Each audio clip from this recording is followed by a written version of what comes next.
Hello friends, इस video में हम लोग JEE Mains 2024 8 April second shift का एक क्वेश्चन डिस्कस करने वाले हैं, डेफिनेट इंटीग्रेशन। तो फ्रेंड्स यहाँ पे देखिए जो क्वेश्चन है डेफिनेट इंटीग्रेशन का, इसको हमें सॉल्व करना है। फिर कह रहा है कि यहाँ पे जो भी कुछ आप सॉल्व करेंगे तो पहले क्वेश्चन समझें। जब आप सॉल्व करेंगे और लिमिट सब्स्टिट्यूट करेंगे तो लिमिट्स में यहाँ पे लोअर लिमिट अल्फ़ा लिखी हुई है, मतलब हमें इसको सॉल्व करने के बाद इसकी जो वैल्यू मिलेगी वो अल्फ़ा में मिलेगी। और यहाँ पे π/6 है, मतलब अल्फ़ा में कोई इक्वेशन मिलेगा। उस इक्वेशन से हमें ये जो वैल्यूज़ हैं ये निकालनी है, तो ये बन जाएंगे रूट्स। इसके बेसिस पे हमें क्वाड्रेटिक इक्वेशन फॉर्म करनी है। Then we have to match the option. तो सबसे पहले हम लोग इंटीग्रेशन को सॉल्व करने से स्टार्ट करें। तो इंटीग्रेशन में लिखा हुआ हमें alpha, this one is log of base 4 base e dx divided by under root of e to the power x minus 1 dx लिख चुके हैं हम लोग π/6। अब आप यहाँ पे सब्स्टिट्यूशन लिखेंगे फ्रेंड्स। मैंने यहाँ पे सपोज कर लिया e to the power x minus 1 equals to t square. Root को रिमूव कर देते हैं, डिफरेंशिएट किया तो e to the power x dx की वैल्यू आ गई 2t dt। देन dx की वैल्यू कितनी आ गई, dx आ गया 2t, और यहाँ से e to the power x की वैल्यू आ गई that is t square plus 1। तो यहाँ आएगा टी स्क्वायर प्लस 1 dt, ऐसा। ठीक है, लिमिट्स को चेंज करके देखें।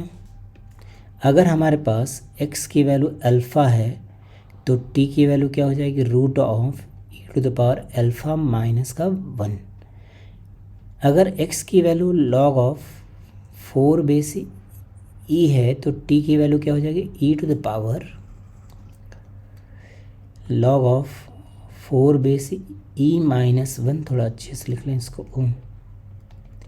e to the power log of 4 base e minus 1, मतलब हो जाएगा 4 माइनस 1 दैट इज़ 3। ये टी स्क्वायर की वैल्यू थी तो t कितना हो जाएगा, √3, ऐसा हमें मिलेगा। देन अब हम लोग इस इंटीग्रेशन को ऐसा लिख सकते हैं, इसको लिखेंगे हम लोग। देखिए लोअर लिमिट हमारी चेंज होकर के क्या बन गई, ये बन गई। तो लिखेंगे root of e to the power alpha minus 1। Upper limit कितनी हो गई, √3 हो गई, है ना फ्रेंड्स।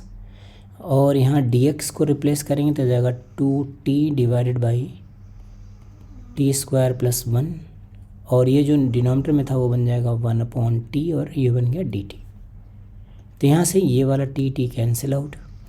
अब ये तो स्टैंडर्ड लिमिट है। स्टैंडर्ड लिमिट कौन सी है, integration of dx upon a square plus x square का फॉर्मूला है। तो क्या होता है, ये आ जाता है 1/a tan inverse x upon a plus c। ये वाला फॉर्मूला हम लोग यूज़ करने वाले हैं फ्रेंड्स। तो इसको लिखेंगे twice of tan inverse t, इसमें लिमिट लगा देंगे under root of e raise to alpha minus 1 and this is √3। इसकी वैल्यू इंटीग्रेशन की हमें दे रखी है दैट इज़ π/6। इसको भी हम लोग यहाँ पे कॉपी पेस्ट कर लें, ऐसा लिखा।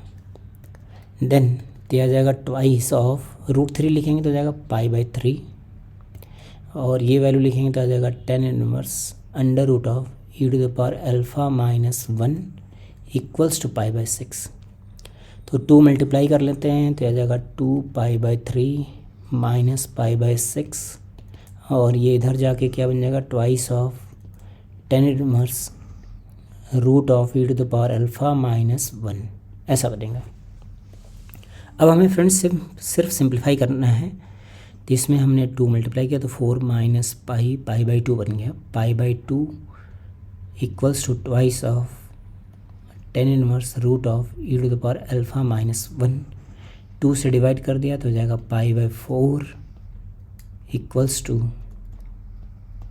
tan inverse root of e to the power alpha minus 1। tan inverse को लेफ्ट साइड में लेके आ गए तो आ जाएगा 1, tan π/4 की value 1, e to the power alpha minus 1 का रूट रिमूव करें तो आ जाएगा e to the power alpha equals to 2।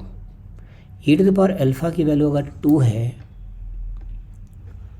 अगर इसकी वैल्यू 2 है फ्रेंड्स, तो E to the power alpha की वैल्यू